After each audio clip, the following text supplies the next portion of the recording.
Bonsoir. Je reçois Maître Konichek Oumar. Je rappelle qu'il est le président du conseil d'administration de l'Africa Sport d'Abidjan. Bonsoir, Président. Bonsoir, Laurent. Comment vous allez? Très bien, merci. Alors, certains de vos supporters que vous appelez membres associés ne veulent plus vous à la tête de l'Africa Sport d'Abidjan. Qu'en est-il exactement? Mais Laurent, l'Africa Sport est le plus grand club de Côte d'Ivoire. C'est le club le plus populaire de Côte d'Ivoire. Ce n'est pas moi qui le dis. Ce sont les statistiques de la fédération. L'Africa Sport compte plus de millions de supporters. Alors, vous avez vu quand j'ai rentré de voyage le 13 juillet dernier, on avait plus de 5 à 6 000 supporters qui sont venus m'accueillir. Dernièrement encore, à la CNPS, il y avait encore des milliers de supporters rassemblés pour dire à leur président, nous sommes avec toi. Alors, une poignée d'individus, une dizaine, une quinzaine de personnes manipulées, égarées, qui essaient de mettre le trouble dans la famille, on ne peut pas appeler ça les supporters de l'Africa ne veulent plus de vous. Et d'ailleurs, ces individus ont bien compris et ont reconnu qu'ils ont été manipulés et bientôt ils vont regagner la maison. En attendant, la crise demeure. Alors, vous ne dites pas ça pour tenter de banaliser, de minimiser cette dissidence-là, alors que ce que vous appelez minorité, c'était à l'appui de certains de vos joueurs. Ils n'ont pas été payés il y a quelques temps. Ah non, les joueurs n'ont jamais, ils sont jamais allés avec eux. Les joueurs ont été eux aussi trompés.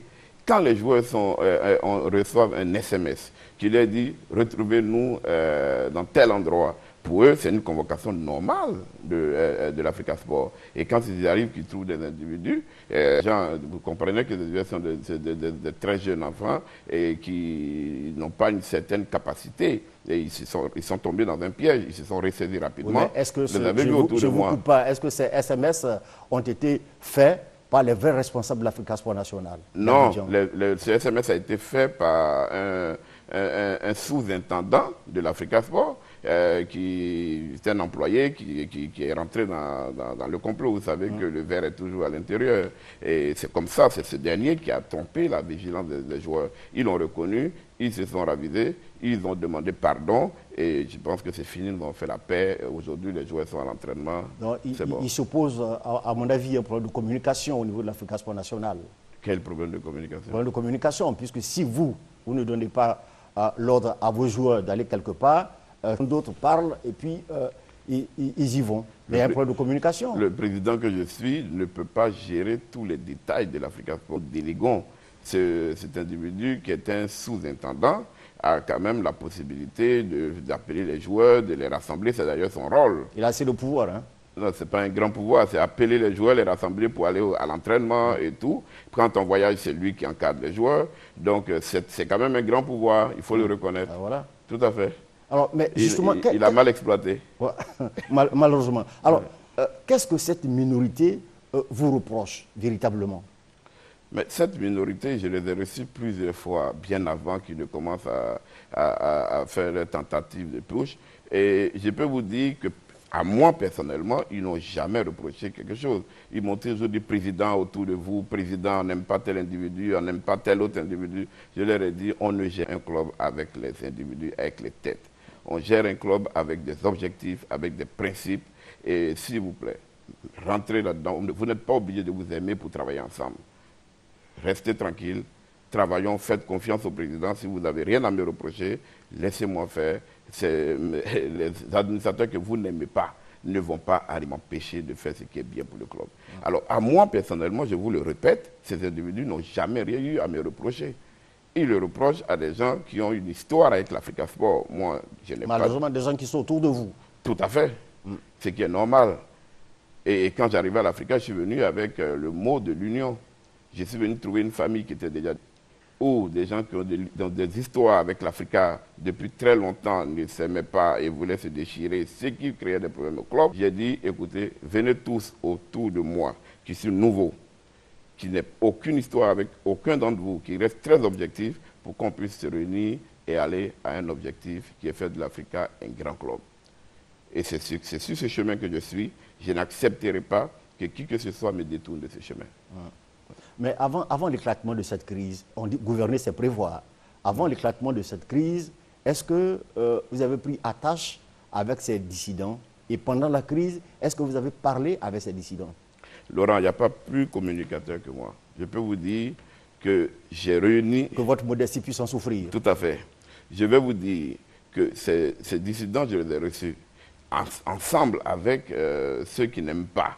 Toute la famille Vert Rouge, je les ai reçus de 18 h du soir à 6 h du matin. Samedi et dimanche de 20 h à 3 h du matin. Pendant 2 jours, j'ai réuni la grande famille de l'Africa Sport, supporters, Amazon, entraîneurs, joueurs, tout ce que peut compter l'Africa Sport pour que nous puissions discuter, qu'on se dise la vérité et que tout le monde enterre ce qu'ils ont comme rancœur et que l'Africa reparte plus fort. Je ne peux pas faire mieux que ça. La crise était donc très profonde. La crise était très profonde entre eux, mais qu'est-ce que vous voulez? Une crise de personne, c'est très difficile. Quand on ne veut pas te voir parce que c'est la personne qu'on ne veut pas voir, vous comprenez que c'est seule la mort qui peut régler cette crise. Est-ce que vous avez pris cette crise très au sérieux? Parce qu'elle est profonde à vous entendre parler. Mais vous, à votre niveau, vous semblez minimiser cette crise. Mais oui, parce que c'est une crise de personnes. Oui, mais les crises de personnes sont les plus difficiles, les plus délicates. C'est pas compliqué. Quand on n'arrive pas à les régler, on les dégage les personnes. C'est pas compliqué. Les personnes ne sont pas inamovibles. C'est une crise de personnes. On essaie de les réconcilier au maximum. Quand on n'y arrive pas, on dit aux personnes dégagées. Il y a beaucoup de personnes qui contre l'Africa Sport. D'autres personnes plus objectives, plus lucides viendront pour qu'on travaille ensemble. C'est tout. Et donc, le club est intact, donc on n'a pas de souci. Les individus devront se raviser très rapidement. Je leur ai dit d'arrêter ça et puis de partir. Ceux qui comprendront, on ira ensemble. Ceux qui ne comprendront pas, on les laisse à côté et on avance. Quelle est la situation au jour d'aujourd'hui? Mais la situation, vous voyez que tout va bien. Les joueurs ont repris l'entraînement. Ils n'ont pas été payés aussi. Ils ont été bien payés. Allez-y voir comment ils sont contents. Depuis quand ils ont été payés? Mais la semaine dernière déjà. Mais attendez. Ça, quand on me dit qu'ils ont été payés, ils ont été payés depuis le 6 août, je suis là. Quand j'arrivais le 6 août, l'Africa avait plus de 17 mois de salaire, d'aéré de salaire. Oui, mais vous aviez vu tout ça et puis vous êtes venu à l'Africa. Tout à fait. Et j'y ai fait face. Ouais. Pour dire qu'aujourd'hui, les joueurs ne réclament que quoi? Que 2 à 3 mois de salaire. Mais pourquoi vous attendez 2 mois, 3 mois Mais avant ça a de payer été les un joueurs? quiproquo. Je vous dis que moi, je suis venu, on m'a dit, dès que les joueurs ne jouent plus, quand les championnats s'arrêtent, on ne paye plus. Et c'est même moi qui ai dit, attention, ces enfants ne pourront pas survivre si on ne paye plus. Alors, il faut que j'imagine continuer de les payer, qu'ils continuent de travailler. Dans ce cas-là, nous allons faire des activités sportives pour que ces enfants continuent de jouer. Alors, c'est là que la crise arrive. Ils ont dit non, mais comme ils ont un contrat, il faut quand même les payer. Alors, j'ai écouté les différents interlocuteurs, j'ai écouté l'entraîneur, j'ai écouté le secrétaire exécutif, j'ai écouté les joueurs. Ils m'ont dit non, comme ils ont un contrat, on doit les payer. Dès qu'on m'a dit ça, immédiatement, j'ai payé. Il n'y a pas de problème. Donc, au jour d'aujourd'hui, il n'y a plus d'arriérés au niveau des joueurs? Non, tout va très bien. Les joueurs iront à l'Ouest. On va jouer et encore, ils auront une prime pour aller à l'Ouest alors que c'est une action humanitaire, hautement sociale. Mais quand même, on leur donnera une prime. Ils iront à l'Ouest, on ira jouer et on reviendra. Il n'y a plus de problème à l'Africa, tout va bien. L'Africa en ordre de bataille. Est-ce que les joueurs de l'Africa ont un salaire conséquent? Alors, un salaire qui puisse leur permettre de vivre? Alors, les joueurs m'ont dit, président, on a un problème. Quand vous êtes à la télé et que vous dites qu'on a les meilleurs salaires, on en souffre. Après, nos parents, nos amis, et tout le monde revient. Ah ouais? Bon, mais c'est la réalité. Les Africains sont les mieux payés de la Côte d'Ivoire et même de l'Afrique de l'Ouest. Ah bon? Oui, absolument. On peut avoir une idée? Vous avez dit que les joueurs n'aiment pas ça. Alors, si je non, juste le plus haut salaire et le plus bas. Alors, le minimum, c'est 350 000. Le minimum? Le minimum, c'est 350 000 pour un joueur de l'Africa. Et 100 000 francs de prime de logement. Et vous comprenez que... Ah bon? Oui. Ça n'a rien à voir avec les 350 000 francs? Non, non. Pas du tout. Ah, autant les jouer à l'Africa Sport. Mais vous voyez. Alors, Maître Koné, cette émission, son nom c'est Droit dans les yeux. Ouais. Regardez-moi droit dans les yeux et dites-moi une vérité. Qu'est-ce qui se passe entre votre club, l'Africa Sport d'Abidjan, et la Fédération ivoirienne de football? Mais Laurent, ce qui se passe, je vous regarde droit dans les yeux pour le dire, la fédération reproche certaines choses à l'Africa que l'Africa ne reconnaît pas. Qu'est-ce qu'elle reproche à votre club? La fédération reproche à notre club d'avoir utilisé un joueur Inaï Stéphane Desson, qui aurait changé d'identité. Alors même que nous, l'Africa Sport, ce joueur étant un ancien, étant dans la base de données de la fédération, nous n'avons eu à produire aucun nouveau document à la fédération pour enrôler ces joueurs.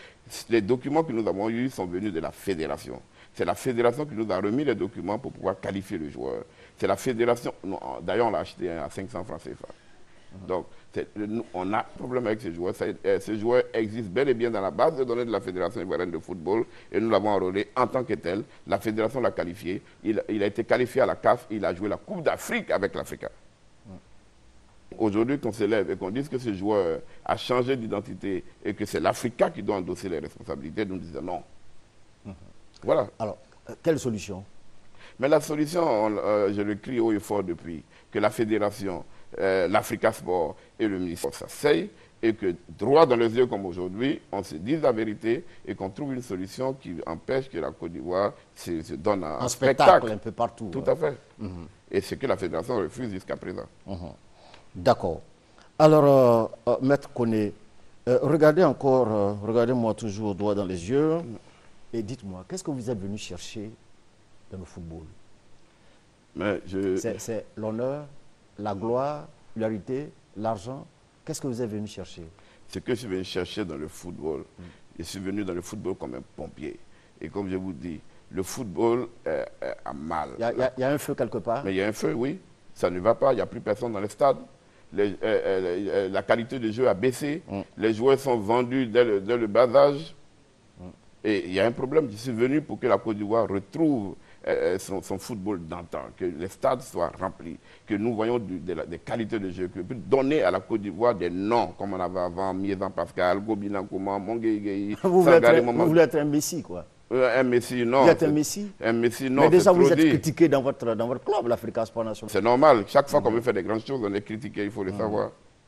Et tous les grands hommes sont critiqués. Quand vous voulez faire des grandes choses, vous avez toujours des gens qui veulent vous empêcher d'avancer. Et vous devez continuer d'avancer. Et après, ces mêmes hommes, ils comprennent qu'ils ne peuvent rien faire. Est-ce que vous n'êtes pas venu pour rechercher la popularité parce qu'on ne vous connaissait pas? Quelle popularité? Vous étiez un piètre inconnu. Mais au contraire, cette popularité me crée plus de tort que de bonheur. Au contraire, quand j'étais tranquille, dans mon coin, je pouvais faire ce que je voulais sans qu'on me dérange. Au contraire, je suis venu m'exposer à l'Africa Sport. Mais il fallait s'attendre à cela. Mais je m'attends à cela. Pour moi, on est objectif. Quelqu'un vient pour bien faire. Au contraire, on est content. Mais je ne savais pas que les hommes étaient aussi méchants. Et ça, je ne le savais pas. Je l'ai découvert à l'Africa Sport. Ah bon? Oui. Vous ne saviez pas ça? Non. Avant d'arriver? Non, avant j'étais très tranquille, où on travaille, on essaie de faire avancer les choses, on gagne de l'argent et on avance ensemble, oui. Mais à l'Africa Sport et au football, il paraît que c'est une petite mafia, où les uns ne veulent pas que les autres avancent. Celui-là veut être forcément le meilleur, le premier et pas l'autre. Vous saviez tout ça avant d'arriver, non, maître? Non, je n'étais pas très proche du football. Je vous dis que c'est un grand hasard que j'arrive à l'Africa. Alors, vous attendez à quoi? Vous êtes un illustre inconnu du football, et puis bon, voilà, vous venez dedans. Ce qui se passe, c'est tout à fait normal. Mais Laurent, vous devez subir cela. Mais Laurent, c'est justement parce que c'est un illustre inconnu que je pense pouvoir bien faire. Parce que quand vous êtes connu, quand ensemble vous avez fait des choses et que vous reprochez beaucoup de choses, vous comprenez que c'est difficile d'avancer ensemble. Mais quand vous êtes neutre, c'est ça, l'illustre inconnu. Quand vous êtes neutre, vous arrivez et avec beaucoup d'objectivité, vous faites avancer les choses. Et c'est en cela que ma présence et mon arrivée à l'Africa est salutaire. Je vous dis que c'est salutaire. Cette autre trouble, nous la traversons. On va parler tout à l'heure de votre bilan, mais est-ce qu'en venant à l'Africa Sport National, est-ce que vous n'aviez pas une petite idée derrière la tête, à dire d'être un homme populaire, et puis l'Africa va servir de tremplin, va vous servir de tremplin pour entrer en politique? Mais écoutez, non, pas du tout. Pas du tout. Mais est-ce que j'avais besoin de l'Africa pour entrer en politique? Ouais, c'est un club populaire. Mais non, mais... Vous l'avez dit, c'est le plus grand club de Côte d'Ivoire, même de l'Afrique de l'Ouest, vous avez dit. Mais je peux vous dire, et je vous redis, que je n'ai jamais eu cette idée. J'étais à mon bureau, à minuit passé, quand un administrateur m'a dit, président, l'Africa a des problèmes, aidons l'Africa. C'est comme ça que je suis rentré. Et là, ce n'est pas réfléchi. Sinon, c'est moi qui aurais commencé à rentrer dans l'Africa Sport, à commencer à faire des dons. Mais est-ce qu'il vous a demandé de prendre le devant? Mais dès qu'ils m'ont envoyé les dirigeants de l'Africa pour les aider, c'est eux qui m'ont demandé. Président, on veut que vous veniez à la tête parce que vous êtes neutre. L'Africa a trop de palabres. L'Africa souffre de ces querelles internes. Un individu neutre, un individu qu'on ne connaît pas, peut plus venir et puis réunir la famille. C'est comme ça que je suis venu à l'Africa Sport. Est-ce que vous aimez l'Africa profondément? J'adore l'Africa. Je suis Africa Sport dans naissance et je suis un grand joueur de football, je peux vous le faire remarquer. Ah oui? Et oui, tout à fait. J'ai même au basketball aussi, j'ai joué avec l'Africa Sport. Vous avez vite parce que vous dites que vous êtes loin du sport. Mon papa ne voulait pas nous laisser aller dans ce chemin. Il voulait plutôt qu'on aille à l'école. Alors, vous êtes à la tête de l'Africa Sport il y a environ un an. Tout à fait. Un an. Est-ce qu'on peut dresser votre bilan? Qu'est-ce que vous avez apporté de positif à l'Africa Sport National au bout d'un an? Alors, la première chose que j'ai apporté à l'Africa, c'est que quand j'arrivais, je vous dis, si j'arrivais quelques jours plus tard, on ne parlait plus de l'Africa Sport parce que l'Africa se serait disloqué. Qu'est-ce que vous en savez? Mais parce que quand j'arrivais, il n'y avait plus de joueurs, ils n'étaient pas payés, il n'y avait plus d'entraîneurs, il n'y avait plus de terrain, il n'y avait plus de cars, il n'y avait rien. Oui, mais il y a des gens comme vous qui pouvaient surgir. Pour faire comme vous. Ils ont cherché pendant longtemps. Hein. Ils ont cherché pendant longtemps. Vous voulez dire que vous êtes un oiseau rare? Un oiseau rare, je ne me lancerai pas. Je laisse les autres le dire, mais je pense que... c'est vrai que ça ne coupe pas les rues, mais ça existe, hein, les oiseaux rares. Tout à fait. Tout à fait. Peut-être mais je pense que je suis cet oiseau-là. oiseau-là. Ou sans vous, l'Africa aurait survécu, à mon avis. Ah, ben, je ne sais pas, mais c'est moi qui suis arrivé. Je suis l'aigle qui suis arrivé au moment où l'Africa était en train de tomber. Oui, on y va. Et je l'ai rapidement récupéré pour en faire tout de suite le champion. 3 mois après, l'Africa était champion de Côte d'Ivoire. Parce que je suis allé en Italie et chercher un entraîneur digne de ce nom pour le ramener. J'ai ramené à l'Africa l'enthousiasme. J'ai donné aux joueurs la volonté de travailler. Je leur ai donné la force. J'étais auprès d'eux tout le temps.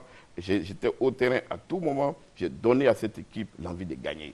Et c'est cette envie de gagner qui a fait que l'Africa a été champion de Côte d'Ivoire. J'ai commencé à construire. J'ai commencé à terminer le siège qui pendant longtemps était là et qui n'avançait pas du tout. J'ai terminé la boutique. J'ai remplacé, si vous voulez, j'ai changé la structure du restaurant et pour en faire à 2 étages, pour faire du restaurant un restaurant beaucoup plus grand où les membres associés pourront se retrouver. J'ai immédiatement doté le club d'un cas, même s'il n'est pas flambant neuf, mais qui permet au moins de déplacer les joueurs pour aller. J'ai commencé à réunir les membres associés, à les organiser. J'ai doté l'Africa d'un organigramme, ce qu'il n'avait pas. J'ai permis à l'Africa... Quand vous dites tout ça, je m'excuse de vous interrompre, quand vous dites tout ça, vous dites j'ai. C'est-à-dire vous le faites avec votre propre argent, c'est ça? Mais pour le moment, oui. Pour le moment, oui. Alors, puisqu'il y a ce que nous appelons le sponsoring qui existe, j'ai des entreprises. Les premiers sponsors de l'Africa sont les entreprises du groupe Coneco. Donc, avec le conseil d'administration, nous avons trouvé que... Donc, vous le faites avec la contribution des sponsors, mais absolument, absolument. Les sponsors qui sont les sponsors de mon groupe. Oui, on y va. Oui. Bien entendu. Et avec ces moyens-là, nous essayons de faire répartir. Nous avons fait de bons recrutements pour la saison qui a suivi. Nous sommes allés chercher des joueurs, des Ivoiriens qui étaient à l'extérieur, qui jouaient au Maghreb, au Moyen-Orient, même en France, et qui n'arrivaient même pas à jouer parce qu'ils étaient là-bas, ils ne pouvaient plus revenir. On les a ramenés chez eux. On leur permet de relever le niveau du sport ivoirien. On les a réintégrés et ces gens-là sont aujourd'hui contents et ils veulent avancer. Et c'est tout ça qui fait que l'Africa Sport aujourd'hui beaucoup d'envie. Convoitise, mais tout à fait. Selon vous. Tout à fait. Alors, à vous entendre parler, on a comme le sentiment avec la crise en interne, là, au niveau de l'Africa Sport National, le conflit également avec la fédération, l'Africa et la fédération, et puis 2012 semble ne pas trop vous sourire, puisque l'on vous cite aussi dans un scandale de déchets toxiques en Côte d'Ivoire. Tout à fait. Mais on appelle un scandale. Mais écoutez, vous savez, les déchets toxiques, on dramatise. Mais les déchets toxiques, c'est comme toute autre affaire qui peut arriver en Côte d'Ivoire et dans d'autres pays. Il y a eu des gens qui sont venus déverser des déchets en Côte d'Ivoire, ce n'est pas moi qui les ai déversés. Il y a eu des gens qui les ont accueillis, ce n'est pas moi qui les ai accueillis. Mais je peux vous dire aujourd'hui, Manga, vous m'en donnez l'occasion de le dire à la nation tout entière. Si je n'étais pas là, aujourd'hui, on ne parlerait plus de ce dossier de déchets toxiques. Comment ça? Parce que quand le cabinet anglais, Lady & Co, est arrivé en Côte d'Ivoire, après avoir signé un protocole transactionnel avec la société qui a déversé les déchets, S'il avait exécuté, vous pouvez dire que c'était fini parce qu'ils étaient venus pour nettoyer et qu'on ne parle plus jamais de ce dossier. J'ai été celui-là, à la demande de la coordination nationale des victimes des déchets toxiques, qui me suis dressé contre ce cabinet pour empêcher qu'ils puissent appliquer cette forfaiture au niveau des Ivoiriens et qu'aujourd'hui, on puisse banaliser ce dossier. Alors qu'il est très important parce qu'il faut dire que la Côte d'Ivoire est encore polluée, les déchets sont encore là, des Ivoiriens tombent toujours malades et qu'il ne fallait pas le faire de cette manière. C'est comme ça que je suis rentré dans ce dossier, avec une convention en bonne et due forme, une convention d'assistance juridique en bonne et due forme signée avec la coordination et donc je suis dans l'application de ma convention. Donc tout ce qui se dit autour, vraiment ne m'intéresse pas. Ce qui m'intéresse, c'est de faire mon travail. Oui, c'est votre travail, mais voilà. Le cabinet anglais vous a payé de l'argent. Non, le cabinet anglais est mon adversaire. Oui, d'accord. Donc il ne me paye pas de l'argent. A versé de l'argent aux victimes. Mais Jean, le cabinet anglais a reçu de l'argent de Trafigura. Bien sûr. Voilà, qui appartenait aux victimes. Tout à fait. Bien entendu. Et cet argent a été par la justice ivoirienne confié à une association de victimes pour la gestion, pas moi. Pas moi. Je n'ai jamais géré des fonds. Mais pourquoi on vous cite dans la gestion des fonds? Mais vous savez, on ne peut pas empêcher les gens de vouloir salir quelqu'un quand on ne l'aime pas. C'est encore l'Africa Sport qui m'a amené dans ces problèmes. Parce que je gérais de victimes de déchets toxiques depuis très longtemps. 2 ans avant de venir à l'Africa, on n'en parlait pas. Mais c'est encore l'Africa Sport qui m'expose et on dit, bon, il faut tirer sur lui, il faut aller chercher les déchets, il faut aller chercher quoi pour le salir avec. Bien au contraire, je suis aux côtés des victimes. Je me bats pour que la Côte d'Ivoire puisse se relever de ça. Je me bats contre ceux qui ont versé et pour que la Côte d'Ivoire soit indemnisée complètement. Vous êtes battu. Finalement, on a mis combien d'argent à la disposition des victimes ivoiriennes? Selon vous, puisque vous êtes très proche du dossier. En ce qui concerne le dossier que je connais, c'est-à-dire... Il n'y a pas plusieurs dossiers, il y a un seul dossier. Ah non, attention, il y a plusieurs pans du dossier. Il y a eu le pan où l'État de Côte d'Ivoire a eu une transaction.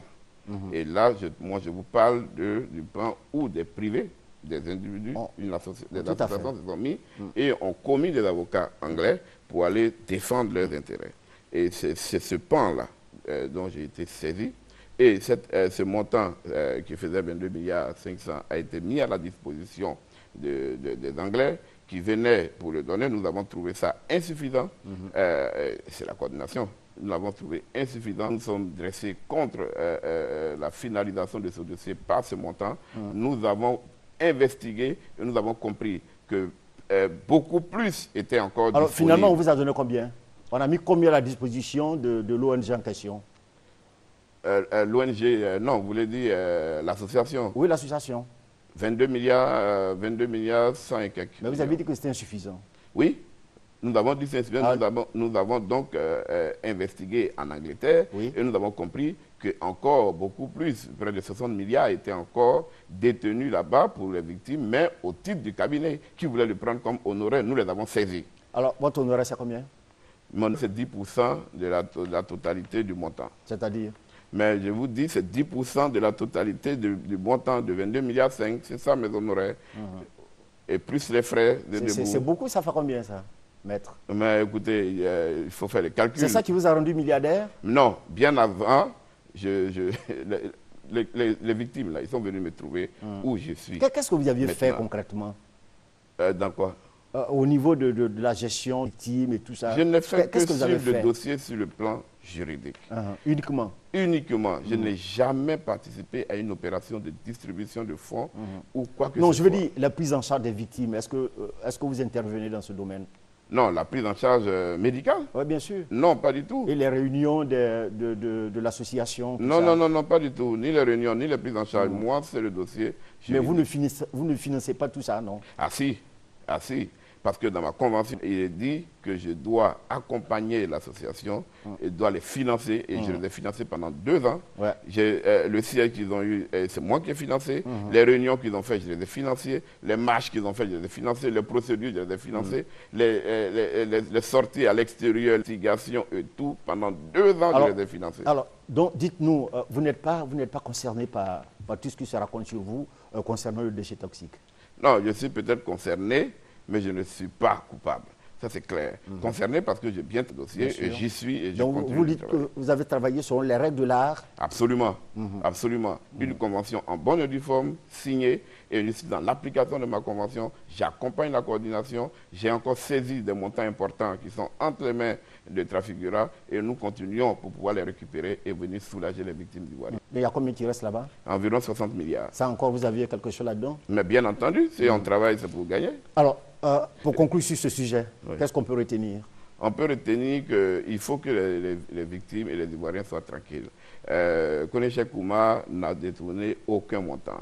Nous sommes là, nous travaillons pour les victimes, nous continuons nos investigations, nous continuons de nous battre à l'extérieur, ramener le reste du montant qui est là-bas, afin non seulement de soulager les victimes et des pollutions complètes de la Côte d'Ivoire. Et donc, c'est un dossier qui est en cours. Nous continuons de le poursuivre et nous sommes sûrs que dans les mois à venir, on aura fini avec ce dossier. D'accord. Alors, au niveau de la crise qui secoue votre club, qu'est-ce qu'on peut aussi retenir? Mais la crise est derrière nous. Ah oui? Non, complètement. Vous voyez que l'Afrique avance. La crise est derrière nous. Les joueurs étaient chez moi la dernière fois. Ils sont en ce moment au stade de la Sotra, en train de se préparer pour le tournoi, la tournée à l'Ouest. L'Africa est en train de préparer une tournée pour aller réconforter, soulager, essayer de ramener une certaine qualité entre nos frères de l'Ouest, qui, je vous le rappelle, sont presque à 100% supporters de l'Africa. Vous n'êtes pas en train de faire la politique, là? Non, quelle politique? Quelle politique? Oui, mais vous allez à l'Ouest, tout ça. Une politique sportive, vous voulez dire? Oui. Non, non, la politique politicienne. Vous allez là-bas, vous envoyez l'Africa, machin, pour égayer les gens. Voilà, donc vous continuez. Mais à l'Ouest, c'est chez moi, à l'Ouest. Oui, c'est ce que je dis. Je vous le rappelle, mais là, ce n'est pas de la politique. Je m'en vais là pour apporter, au contraire du fait. D'accord, c'est du social, Laurent. C'est du social. D'accord. Oui. Et maintenant, au sujet du conflit qui vous oppose à la FIF, qu'est-ce qu'on peut retenir assez rapidement? Le conflit qui m'oppose, moi, je ne suis même pas dans la logique du conflit. Je suis dans la logique du respect des droits de chacun. La FIF est là pour le bien des clubs ivoiriens. La FIF est là, c'est l'émanation des clubs. La FIF doit plutôt veiller aux droits, aux devoirs des clubs que nous sommes.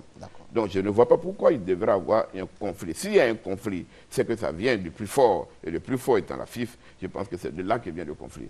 Je suis là, il y a des ministères, le ministère de tutelle est là, il y a des autorités dans ce pays, il y a même des médiateurs. Nous allons trouver une solution, mais moi j'irai jusqu'au bout. Surtout que nous sommes dans un pays de dialogue. Tout à fait. Mais j'irai jusqu'au bout pour la défense des intérêts de l'Afrique sport nationale. Tout à fait. Et du football ivoirien. C'est mon devoir. C'est votre dernier mot? C'est mon dernier mot, Laurent. D'accord. Voilà, mesdames et messieurs, cette émission est terminée. Je vous souhaite de passer une excellente nuit. À bientôt si Dieu le veut. Au revoir. Merci.